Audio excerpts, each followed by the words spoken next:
America. Tomorrow has been designated by the President as a day of prayer and remembrance.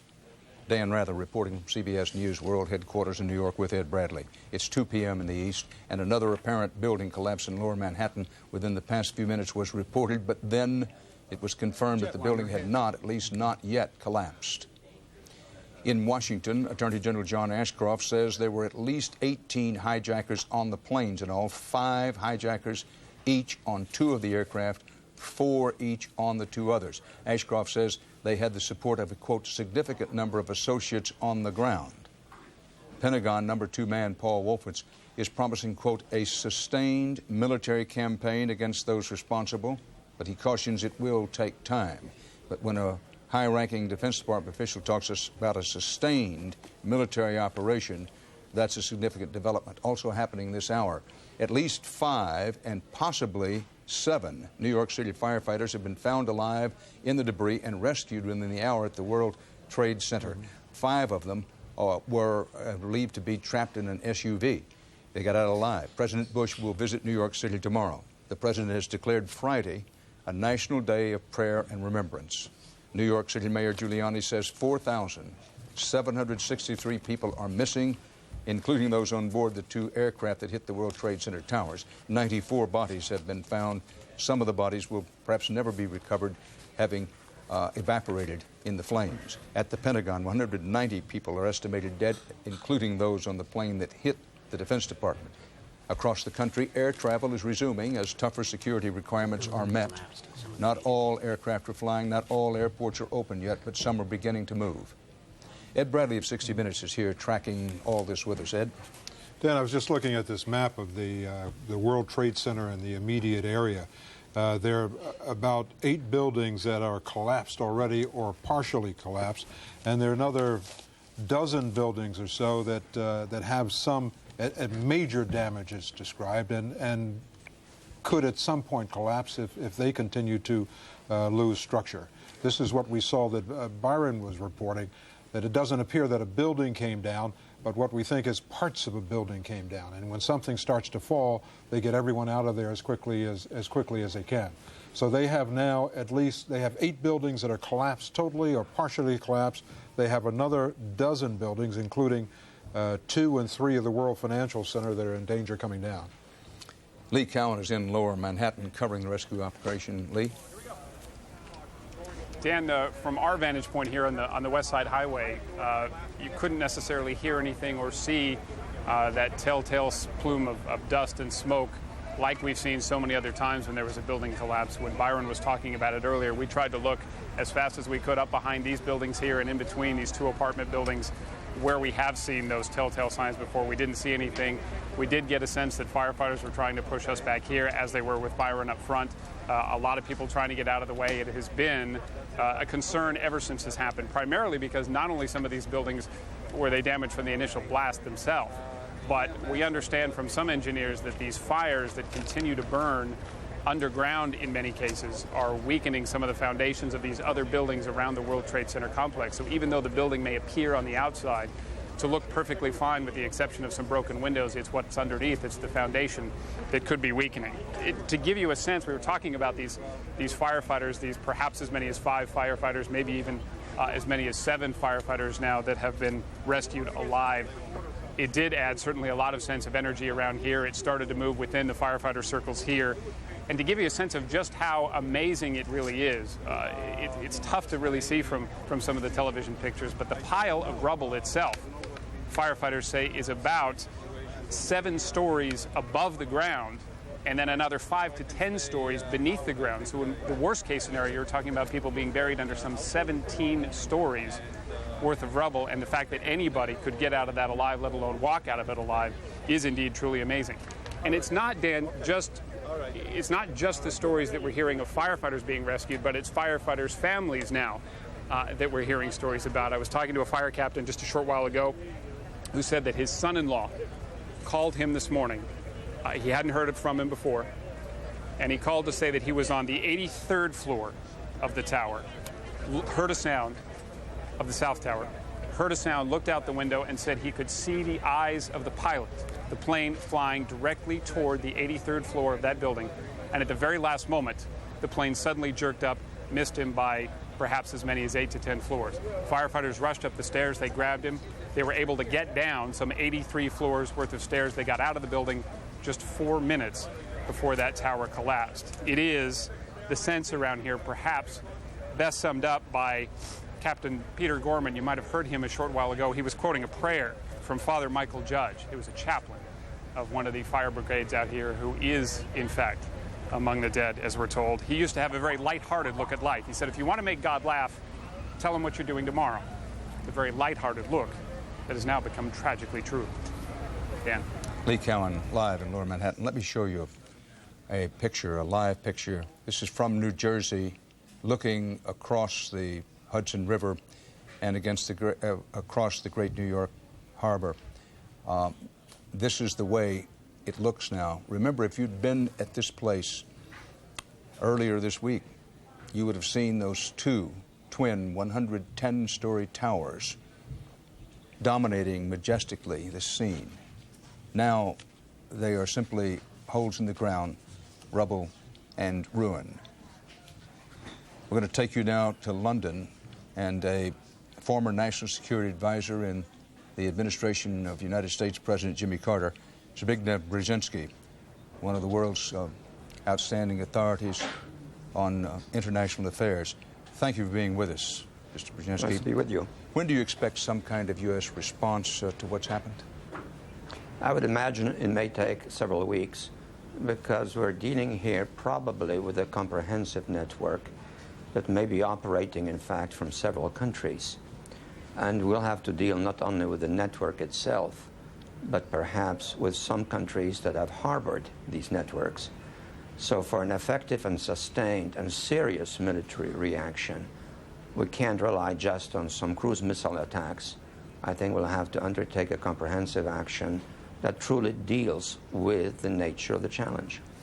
Well, as you may know, that high-ranking Defense Department officials are talking now about what they call a large and sustained military operation. Now, you mentioned that we may, by any reasonable analysis, have to go into some countries or deal with some countries who've harbored these terrorists.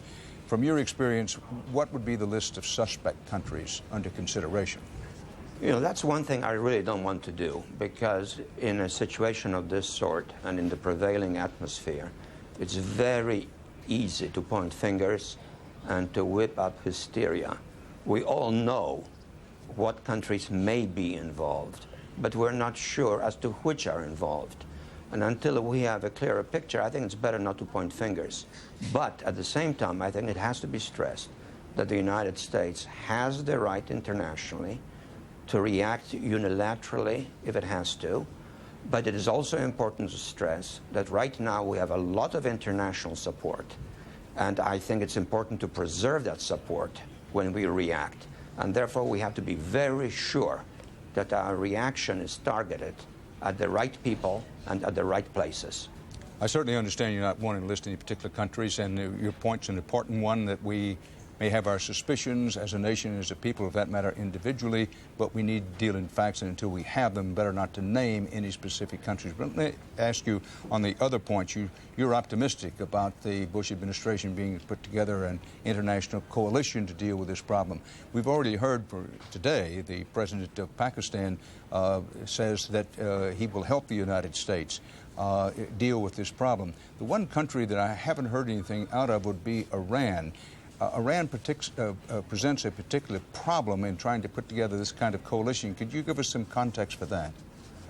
Yes, you're quite right, because we may be dealing with a situation which, if, in fact, anyone in Iran is involved, pertains to a country that, on the one hand, has a government whose president, relatively speaking, is more moderate and was, in fact, elected in an election in which the moderates did reasonably well. But it is also a country in which significant portions of the ruling authority are supporting fundamentalist movements around the world, some of which are terrorist.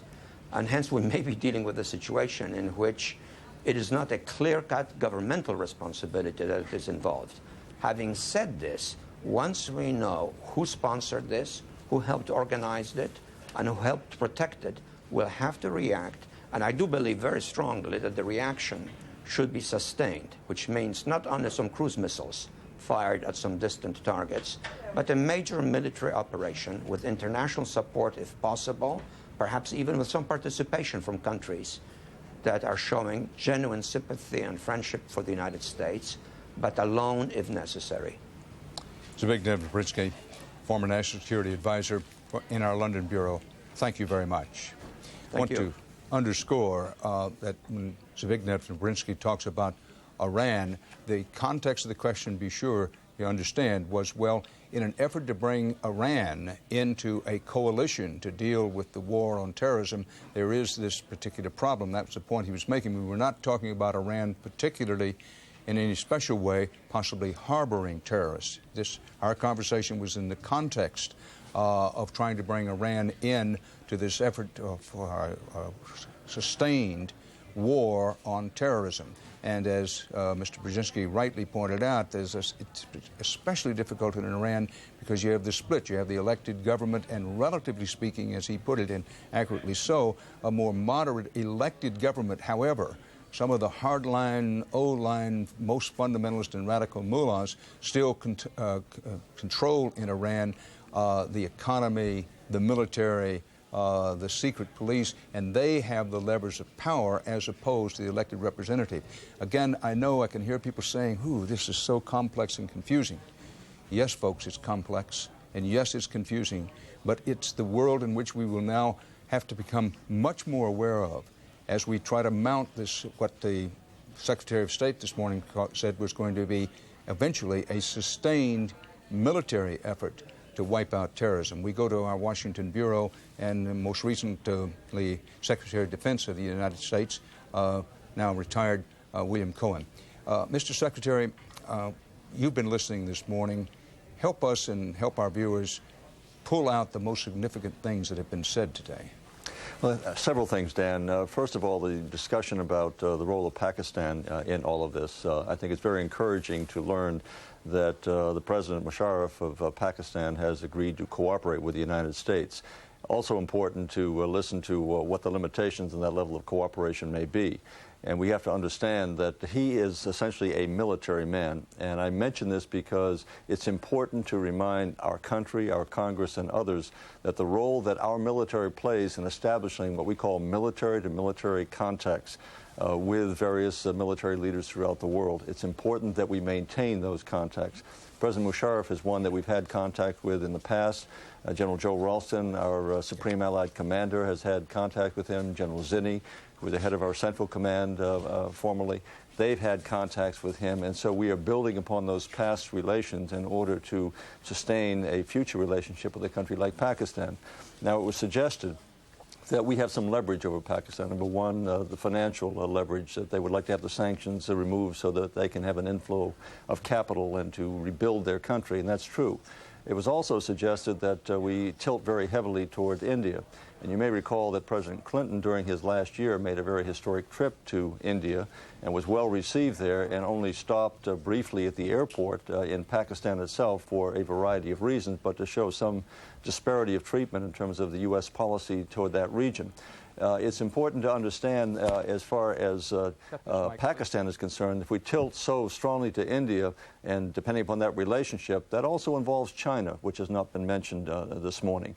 China has a historic role with Pakistan itself, and so you can see that the major powers may find themselves in another kind of conflict or competition in that region. So it does have to be handled with some considerable delicacy as to how we bring about this relationship and build upon it to get the cooperation of Pakistan in this effort to curb terrorism.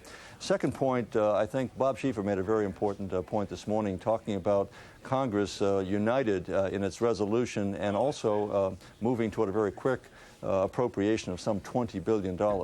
I think it's very important to focus on this because the language that will be adopted will be quite important.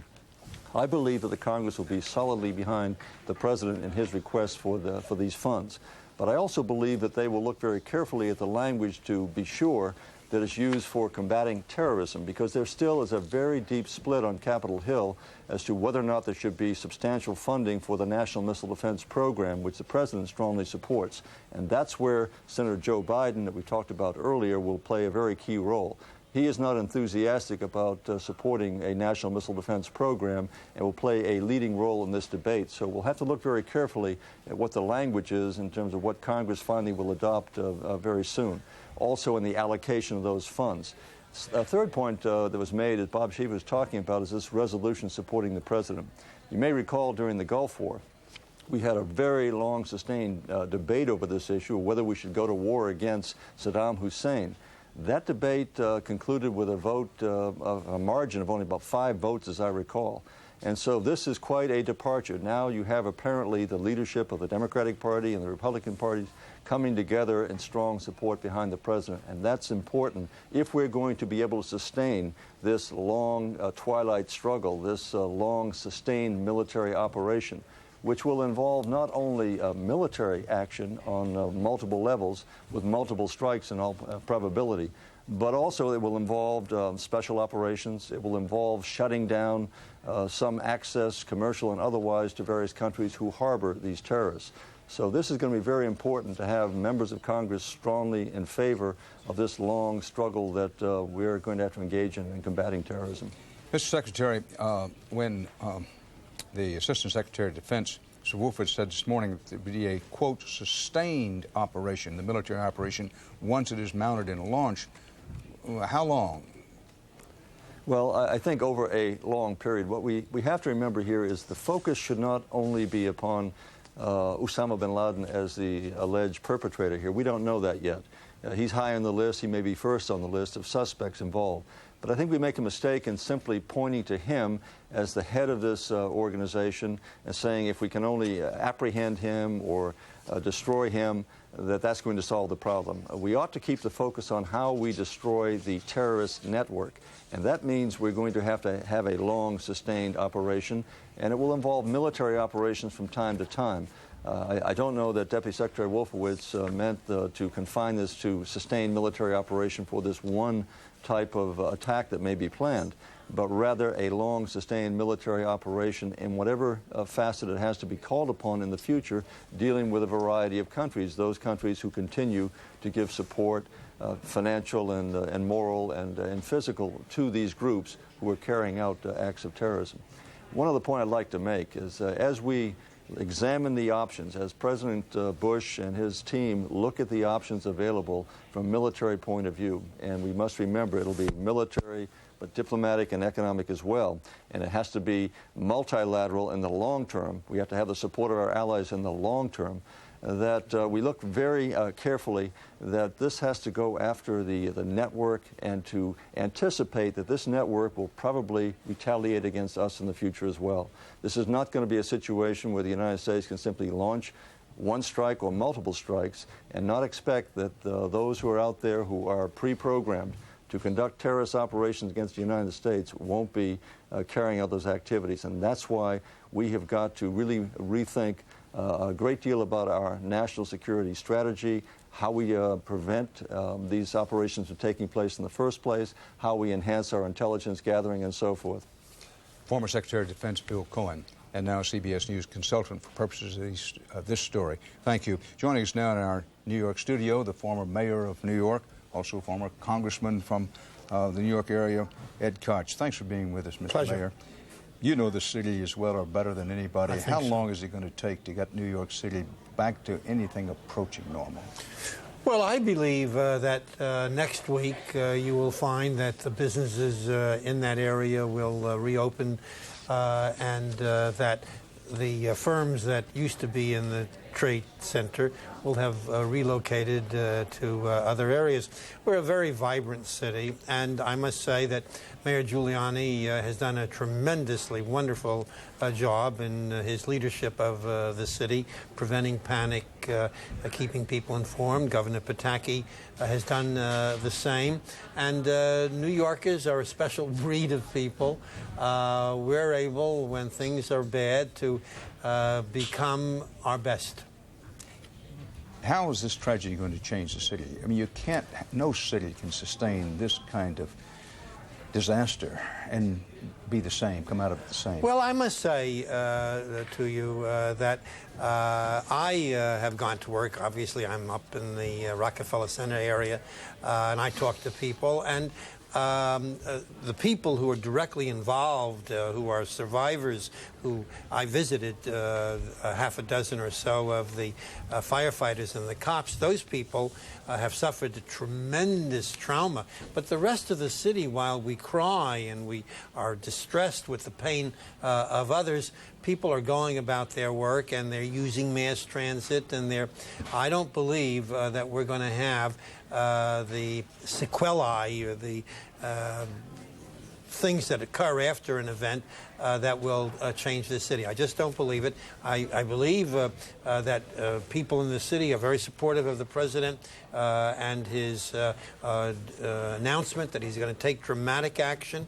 We want that done. I certainly do. I think, in fact, we should give an ultimatum to the terrorist states that have been named as terrorist states by the Secretary of State. There are half a dozen of them. One of them happens to be Iran, and say, these are the names of the terrorists that we know have committed crimes, and you will either return them to us for trial, or we will have a major military event in your country, and see what they say. And if they don't, within a reasonable time, deliver those people, then I would say we would take a major action against them.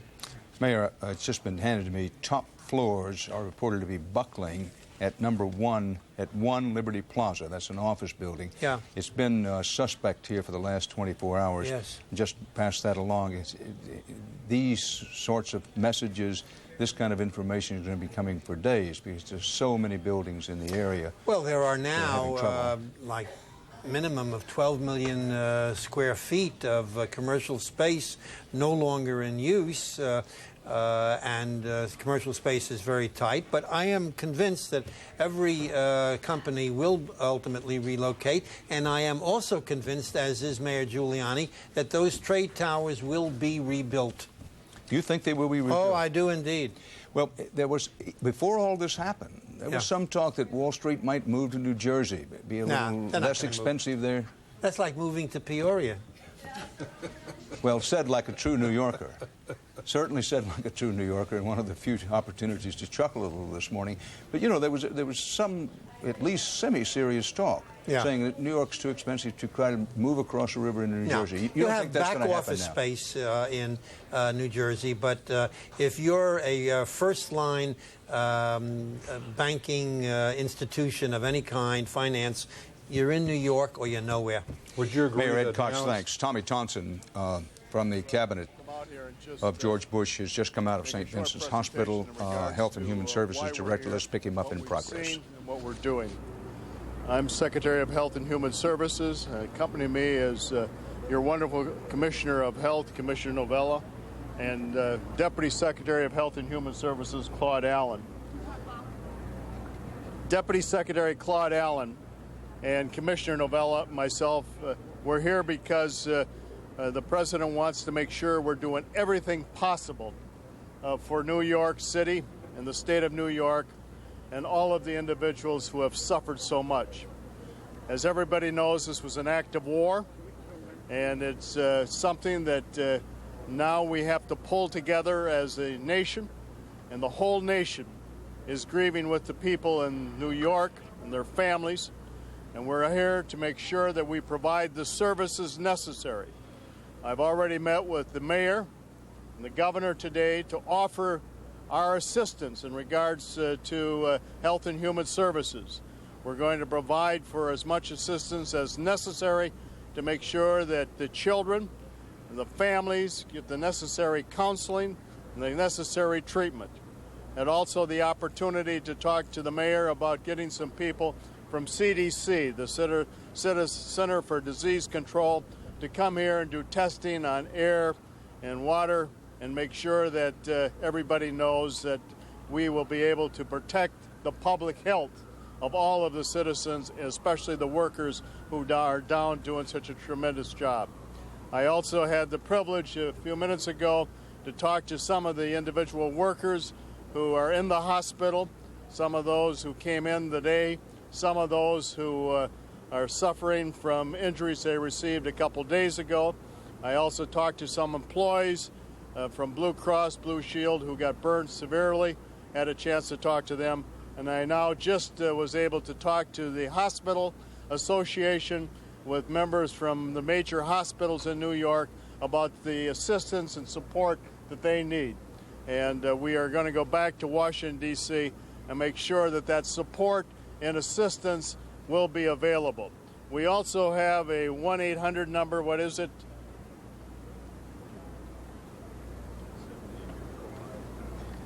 (1-800-331-7767), which is a counseling center that's going to be open for 24 hours, 7 days a week for the elderly and for children that need counseling.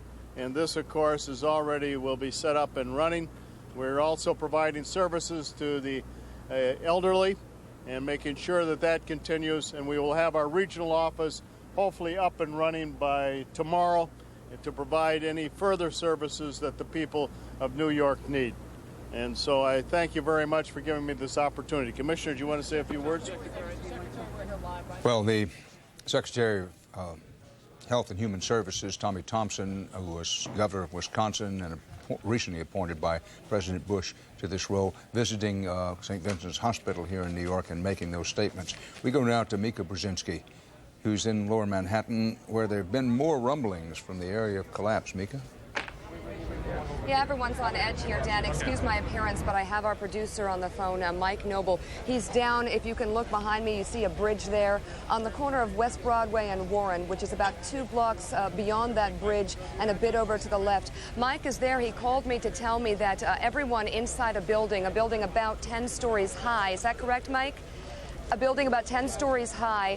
People were inside the building and around the building, searching, rescuing, seeing what they could find. And all of a sudden, officials came onto the scene and said, "Get out, get out." They moved the police lines back at least a block. Is that correct, Mike? How far back? And they basically told people that the building could come down at any moment. Now, before that raises a level of panic here, this is the story that is repeating itself all around the 30-block area behind me, because what is happening is that rescue workers and officials who have knowledge in the construction business and infrastructure business are getting into these buildings, and they're seeing the damage, and they're saying, whoa, this is too dangerous. We got to get people out of here. This is just a safety issue. We've got to get people out. One more building now that has been evacuated, and actually I have with me here Jerry Budnick. He is in the construction business, and you have a lot of experience, sir, I'm correct, with infrastructure and dealing with this type of situation. Right. What have you seen in there? Well, we right now we're in a process of removing the north pedestrian bridge connecting the World Trade Center Plaza and the Winter Garden. In order to do that, we have to secure all surrounding buildings, make sure that any debris doesn't fall on the construction workers. And are you finding that when you get into places like that, that you're finding enough damage that it's got to be evacuated, places that right now are inhabited by onlookers or even rescue workers? That's a negative. There's no inhabitants in any of the surrounding buildings. Everything has been evacuated. Well, the buildings that we're at, even 5, 6, 7, 8 blocks this way, some of them are being evacuated. So what we're finding, and our producers on the scene of one of them, is that even buildings several blocks back. Mike, how far are you from the scene? How far are you from the disaster zone?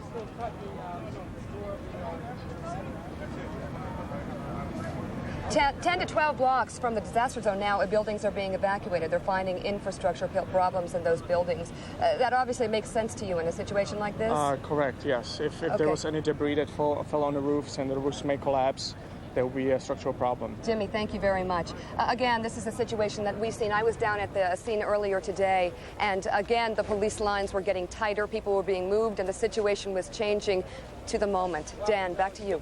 Mika Brzezinski in Lower Manhattan. To give you some perspective, firemen say rubble at the World Trade Center, the rubble is 7 stories tall above the ground and 5 to 10 stories below ground. I want you to absorb that. 17 stories of rubble to work through as they look for bodies and, in some cases, people still alive. At least 5 firemen and possibly 7 came out of the rubble alive today, but many more bodies have been recovered. Total dead may go above 5,000. You're watching CBS News coverage of the attack on America.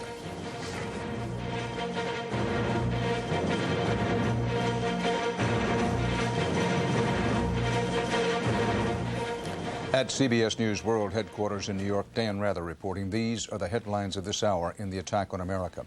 Miracle and madness among the ruins. At least 5, possibly 7 missing firefighters emerged from the Trade Center rubble. Moments later, rescue teams scrambled and ran. Amid fear, another building in the complex was about to crumble. Many buildings in the area are still in condition to possibly crumble. That particular building didn't, or at least hasn't yet. There are now 94 confirmed deaths at the Trade Center attack scene, with almost 4,800 other people at Ground Zero officially listed as missing. The official number of listed as missing is well above 4,000.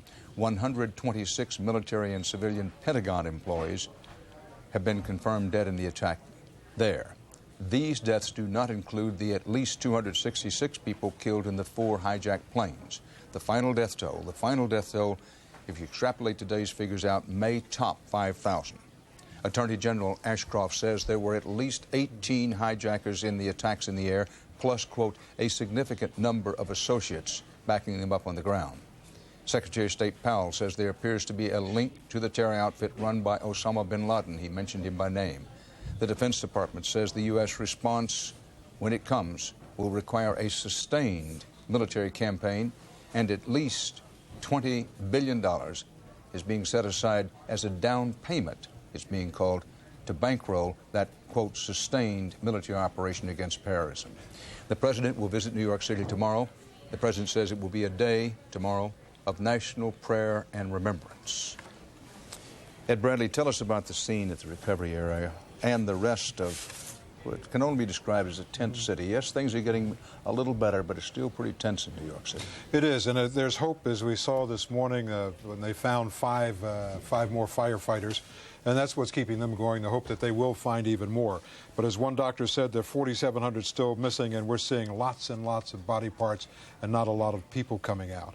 I went out earlier this morning, went to New Jersey and back. The Lincoln Tunnel, it's open, but police and state troopers are stopping trucks on both sides, taking drivers out, looking in the trucks. Bridges north of the city, the National Guard's out, stopping cars, looking in trunks of cars coming into the city. To my eye, there seem to be more people on the street, more cars on the street in New York, nowhere near normal, but certainly more than yesterday. I passed a construction site that I saw yesterday, was totally vacant. Today, construction workers were there in full force and back in operation. We've seen these stories about American flags being sold out. I saw dozens of American flags on antennas this morning. So this is a city that is trying to get back up to speed, but it's a city that's still very tense today.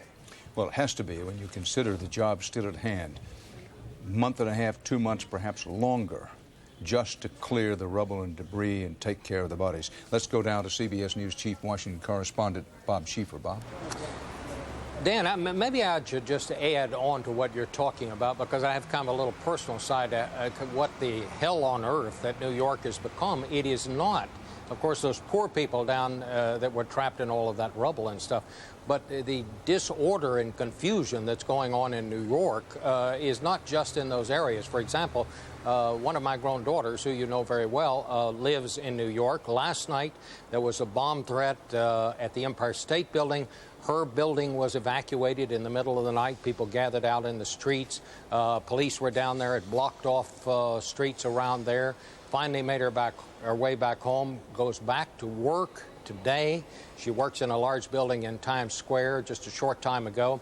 Her building at work was evacuated. It is just one thing after another. And you know, all of our hearts go out to the people in New York, not just the people who are victims, but everyone, because everyone's life there is being disrupted. It's just an unbelievable thing. Bob Schieffer. And let's note, Bob, and you know this city well, having lived here, and you still come here so often. Yes, it's true that New York is tense. Yes, it's true that New York has got its problems, and particularly in lower Manhattan, sealed off below 14th Street still, although the mayor's trying to get some of it open. However, much of the city is coming back to life. There was more traffic on the streets today, and other parts of if even Manhattan, to say nothing of other parts of New York City as a whole, Manhattan being, of course, the red beating heart of New York City, the island. But things are beginning to steady down. I would say that one of my father's favorite professional fighters was a guy who never won a championship, but he was known as a great get-up fighter. Every time he got knocked down, he would get up, whatever happened. And when this fighter died, somebody called his manager to tell him that he died, and the manager said, well, quick, stand over him, start counting, he'll get up. Well, I think of that story these days because that's the way New Yorkers are. You can knock New Yorkers down, and you can knock them down with a pretty good punch, and nobody underestimates and nobody tries to duck the fact this was a good, hard punch. But so when it's a hard punch, sometimes you get up and you take an 8-count, mandatory 8-count to clear your head, then you come fighting back. That's the spirit of New York today, as best I can describe it for you. So we appreciate your kind words and sympathy, but it's coming right back at you from New York is a message that says, listen, let's get on with it. We got a lot of work to do. We've got a lot of rebuilding to do, and we want to catch the people who did this thing and bring them to justice. Let's check in with correspondent Bobby Harley in Miami, where one focus of the investigation of who did it has been centered. Bobby, what can you tell us about the investigation in South Florida? Well, Dan, we know that at least 2 of the suspected terrorists received their basic pilot training right here in Florida. And now we have also learned that one of those suspects, Muhammad Atta, also spent 3 hours at the control of a flight simulator of a commercial jet right here in Miami. Now, the instructor that brought Atta through that training, Henry George, spoke to us just a short while ago, and he told us how he felt once he alerted the FBI. It's a terrible feeling. It's going to take a while to get over it. I know that life goes on, and this too shall pass, and we're a great country, and all that sounds great. But, you know, for those that are suffering the loss of their loved ones, and for those of us that came in contact with the individual, it's a terrible thought. I don't think that what I did was, well, made it happen, but obviously, you know, it was part of their training. In fact, Florida could very well be the country's capital when it comes to the training to become a pilot. And that's for 2 main reasons. Because there's plenty of good flying weather here when the training itself is really relatively inexpensive. There's also another very positive point to Florida when it comes to becoming training a pilot, especially for foreign pilots. Because of its location, it's very accessible to Latin America, to Europe and beyond, so it's popular for foreign pilots. That is the campus of Embry-Riddle University in Daytona. It happens to be one of the nation's most prestigious aviation schools. It's responsible for educating about 25% of all the pilots that fly commercial airplanes today, and its student enrollment right now is about 12% foreign pilots. So the FBI is investigating that campus to see whether any of the terrorists trained there. Now, the owner of a smaller aviation school here in South Florida, who would not talk to us on camera, she told us all the foreign student needs to do to get some training is to present a passport. She has said she has long since wanted to do background checks at the cost to her own company, something that's not currently required. However, when she tells students that, there is a wait. And they don't want to wait, and they really don't have to because there are so many other schools who will provide that training for them. To get basic pilot training, it takes about 40 hours of flight time. That could take a full-time student about a month. It'll cost about $10,000. To move on to commercial pilot training, right here in Miami alone, there are 5 such training centers that use flight simulators. Flight simulators that could familiarize yourself with jet controls without ever having to leave the ground. And in fact, pilot after pilot is telling us today, Dan, that in Florida, if you have the will and the money, you can absolutely get the experience you'd need to fly a jumbo jet. Stand by.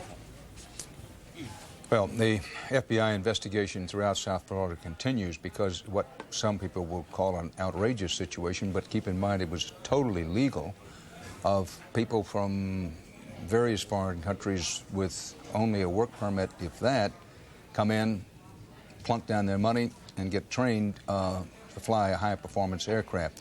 In the background of this, keep in mind it hasn't been that long ago that most U.S. airline pilots had extensive U.S. military flying experience. But in more recent years, as fewer and fewer people were trained by the military to fly, well, you keep in mind one time we had the draft and all that, but at any rate, Now, Bobby Harley made the point, Ms. Harley made the point that 25% of U.S. airline pilots are trained in schools like these schools in South Florida that turned out trained some of these hijackers. We're going to check in with Russ Mitchell, who is at a center set up to deal with the missing. Russ, as we come to you, we have very much in mind that there are well over 4,000 people missing, almost 5,000 people missing in the World Trade Center area alone. Well, Dan, what happened this morning, the city of New York formally announced that those who had relatives still missing from Tuesday's disaster come down here to the Armory building and file a missing persons report. Within hours, some 5,000 people were in line. That number is expected to increase to some 10,000 by the end of the day. Even yesterday, before this center was announced, 2,000 folks showed up. People are coming down here with pictures, medical records, and dental records. And what authorities hope to do is take those records to area hospitals and try to match them up with patients there who are still unidentified. They're being referred to as John Does and Jane Does. People down here searching for their loved ones are becoming incredibly desperate. Many of them are offering rewards to rescue crews, offering a reward to whoever finds their loved one. I talked to a few of the folks down here who still have hope. Here's what they had to say. We're not going to give up. Anybody. You know she's on the list, so I see somebody that looks like her. We're keeping our faith. And Jennifer loves you. We're all waiting for you. How frustrating has this been for you? I'm devastated. I'm like dead. I'm a walking corpse, okay? I don't even have my medicine because my husband can't get here from Staten Island to get my medicine to me. Well, yesterday I couldn't do nothing. I mean, before yesterday I spent all day calling him, paging him. He never answered before yesterday. Before last night I couldn't sleep. I had to go break in his apartment and get the phone number, call all his family from here to Africa, and everybody been calling me all night last night. And yesterday I couldn't go nowhere. This is it's just been so unbelievable. It's like surreal. It's not happening. It's just the worst nightmare in hell. We don't know like what day it is or where we are. The words can't just describe it. Residents who are coming to the Armory are first being met by a New York City detective who will then interview them, and then they go to a counselor, and then, quite frankly, they are sent on their way with no promises. And to give you an idea, again, of just how desperate folks are here, in the few minutes that I've been standing here waiting to talk to you, Dan, there have been several people who have walked up to me with pictures saying, can you please put my sister, my brother, my husband's picture on television? Could you please give a phone number? Have them call my house. Have them do anything. We are desperate. We want to know where our loved ones are. A lot of frustrated people down here. People are devastated. That's going to continue throughout the course of the day because this Armory is going to stay open for as long as it takes today. Dan? Russ Mitchell, thanks. In our studio here at CBS News World headquarters, and joining us now is Sean Huron, whose brother was working on the 104th floor of the World Trade Center and is missing. Thanks for being with us, Mr. Huron. You're welcome. When did you last hear from your brother? Well, Tuesday morning, my father spoke to him right when the first plane hit the first tower. My father spoke to him briefly, and he called him. My dad's an ex-fireman, so my dad always told me to go to the roof. My dad saw the fire from the television, and he said, Charlie, do not go to the roof, because he noticed, you know, the roof is not a good spot to be in. And so my brother Charlie said, Dad, this place is filled with smoke. He's on 104th floor, my brother. He said, this place is filled with smoke. I got to get out of here. And that's the last time anybody's heard from him. So, Tuesday morning. Your brother did what at the World Trade Center? He was a sales trader. He's 23 years old. He just got out of college. Where did he go to college? University of Scranton. Just got out of college. He's been working for Cantor Fitzgerald for about a little over a year. The kid was awesome.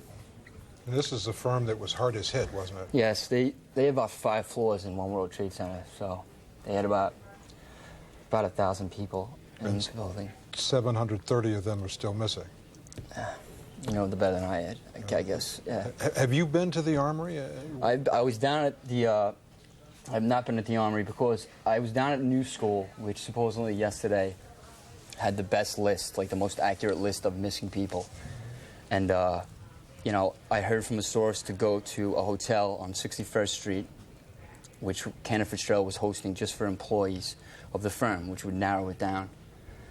And they actually were a very big help. And I put in a missing person report with them, and I'm basically, relying on them to find them. What has the city done to help you find your brother? Well, the city's been great. I mean, there's a lot of websites out there in which, my brother's name is actually on them, but then you'll see, like, George W. Bush's name on there. You'll see, like, all these bogus names, which, whoever that may be that's tampering with that is just a sick person, but, I've checked a few of those websites, and his name does appear on there, but, it's not accurate. It's not an accurate website, so to everyone out there, if they are checking those websites, please just don't rely on them. All right? Sean, what have you done to try to find your brother? Well, Tuesday night, I was all over the city. There's no transportation, so my brother and I and a few of my friends were running all over to every hospital.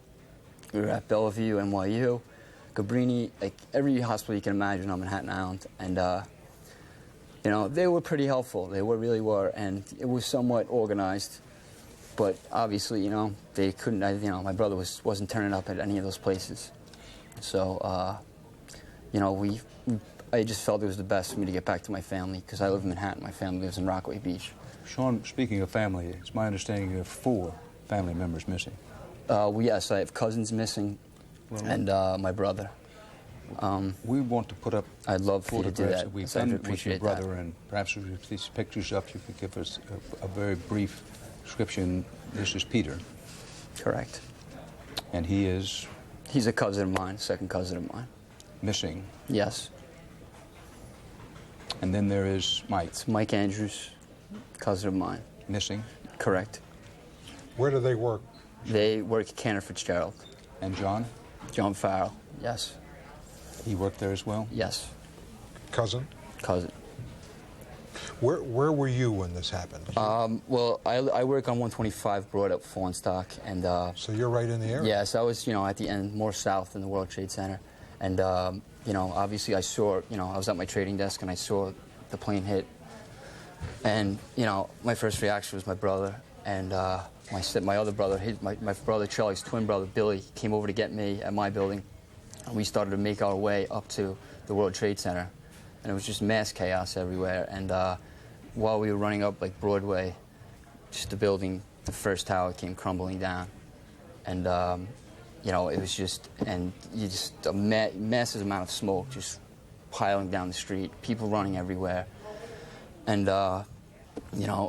basically the cops took control of everything. We had to get out of the area. So it was... Sean Heron, thank you for coming here. Thank you very much. It's important for us that you know. Thank you. I appreciate that. We're thinking about your brother. Thank you, Ed. Thank you very much. One story after another. One reason we put this on television there, and the story of one young man looking for his brother and his cousins. This story is multiplied literally thousands of times over New York City today. Now, I want to put up the missing persons information number.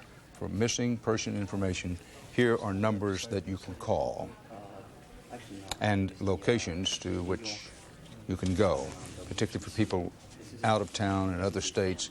These numbers are numbers that can be called for missing person information. And Dan, Sean points out that this website is not the bogus website he was talking about. This is a valid website.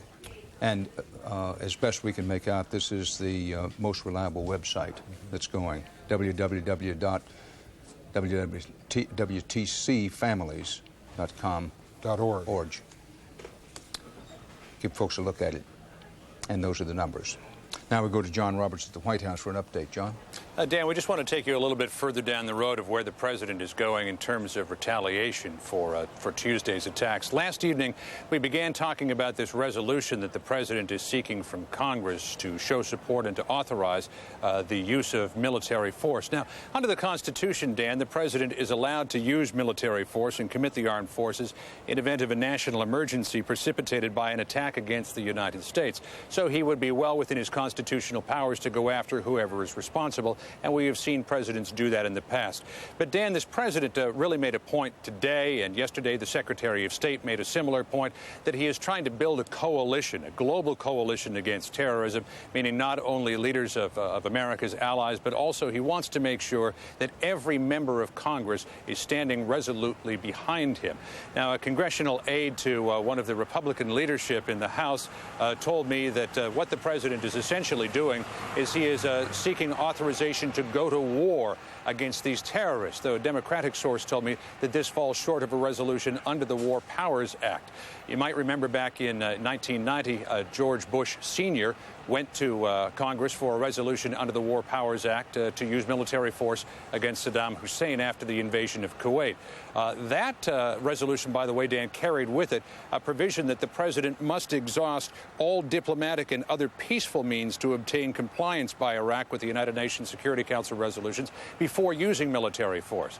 But, Dan, it's pretty safe to say that there is no diplomatic resolution to this situation. So by all accounts, at least at this point, there will be some sort of military action when the persons responsible are identified and when whatever countries that might have given them safe haven are identified. Dan?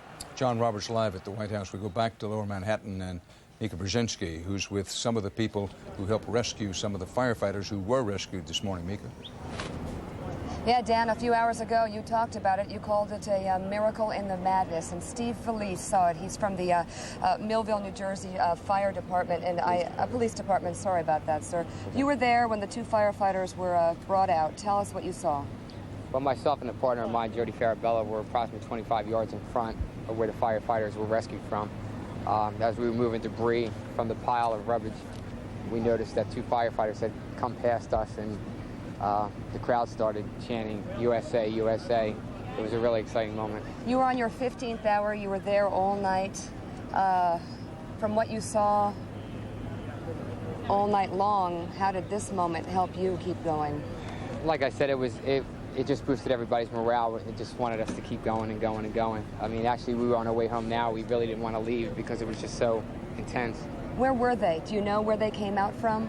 Any idea how they were rescued? I mean, how could two firefighters walk out of that? Well, like I said, they were about 25 yards behind us, so we didn't actually see where they were rescued from or how they were rescued. As they walked past us, everybody screamed. You know, there's two of us. There's two firefighters that made it. They made it. And like I said, the other firefighters started screaming, "USA, USA." It was pretty exciting. I'm thinking now, how long could they have been stuck in there? I couldn't even give you a time frame on that. Yeah. We're looking at Tuesday morning when it all went down. And they seemed okay to you? I mean, their faces, their bodies, what can you tell me about what you saw? They look very, very tired, worn out, just like their bodies have had it. I mean, just exhausted. That's basically the only words I can say. They were very exhausted. I think the fact that the other firefighters and police officers were screaming USA, he looked at everybody and put his hand up, and that made everybody just that much more intense as far as, you know, the camaraderie between the firefighters and the police officers, and just the morale in itself. It really boosted everybody's morale. All right, Steve Felice, Millville, New Jersey Police Department. Thank you. A witness to a miracle in the madness. Dan, they came out alive. Mika Brzezinski. It's still unclear how many firefighters have been pulled alive out of the debris in the last 4 to 6 hours. At least 5 are known to have been pulled out alive. Now, those were in an SUV, we were told, that was covered with rubble and debris. They couldn't get out of the SUV. They stayed in it. And the rescue workers, which include firemen, policemen, doctors, nurses, iron workers, construction workers, got to them. Now, earlier, 2 firemen were said to have been saved in the debris. It's a little unclear whether we have a total of 7 or possibly more found, but we can report to you, we like to tell you when we have confirmed information that at least 5 firefighters have been pulled out alive. On the same page, additional bodies have been found today as well. We go now to Randall Pinkston at Newark Airport, which understandably and predictably, Randall, there are jitters around the airports today as they come back to life. Dan, jitters is the right word. Very, very high security here. About 2 hours or so ago, we observed a plane parked near our location here in the roof of one of the buildings here at Newark International Airport, surrounded by Port Authority police vehicles, we presume possibly some federal agencies, and we have learned that that plane is a commercial plane owned by a company from Saudi Arabia.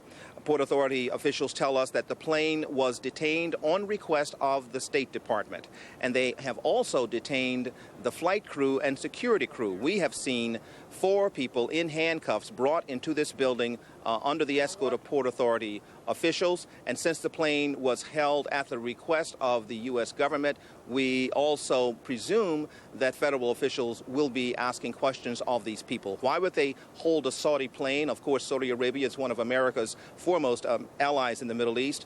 One possible reason is because it has been reported that 2 of the hijackers had ties to Saudi Arabia.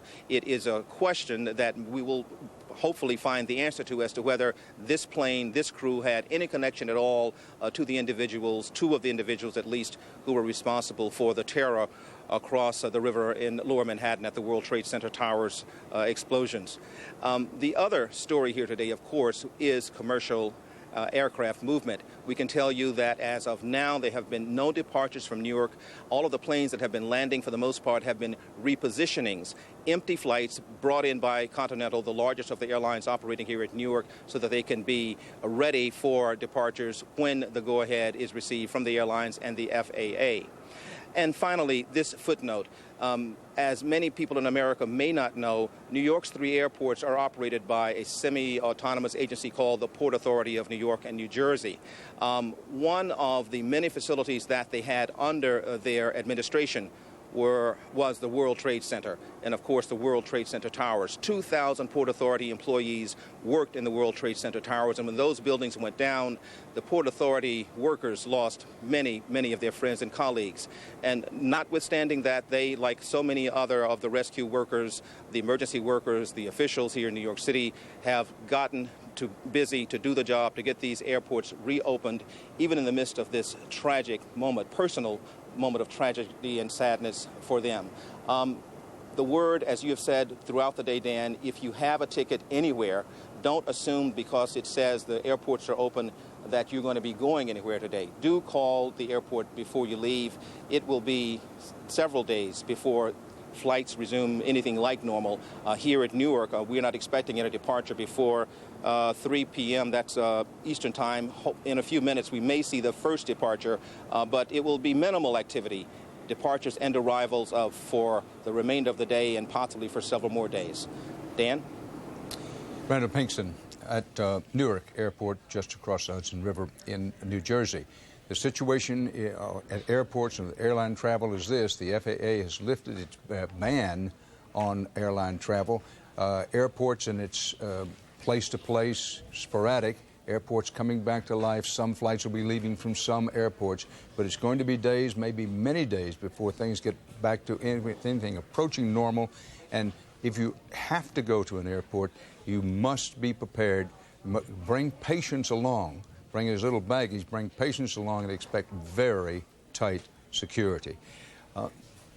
Now, we just told we have some new video in, and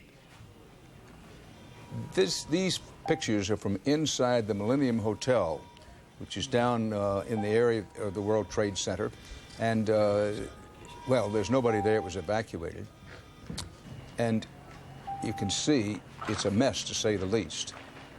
And they are constantly going through this building to look through it for structural integrity, because so many buildings are in danger of collapsing.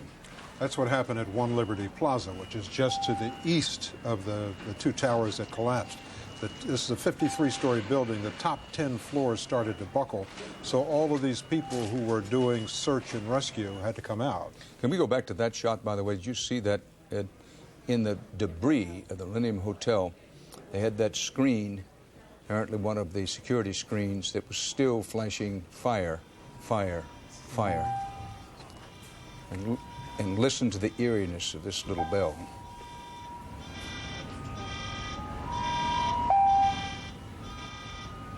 Good afternoon. I'm Gordon Peterson. We're interrupting the CBS News coverage for an Eyewitness News special report from the scene of the Pentagon attack. Some of the first emergency workers onto that site are coming forward now to tell their stories. They'll be speaking with reporters live at the Pentagon in just a few minutes. Dave Statter is there now live, I believe. Dave? Gordon, Arlington County has been trying,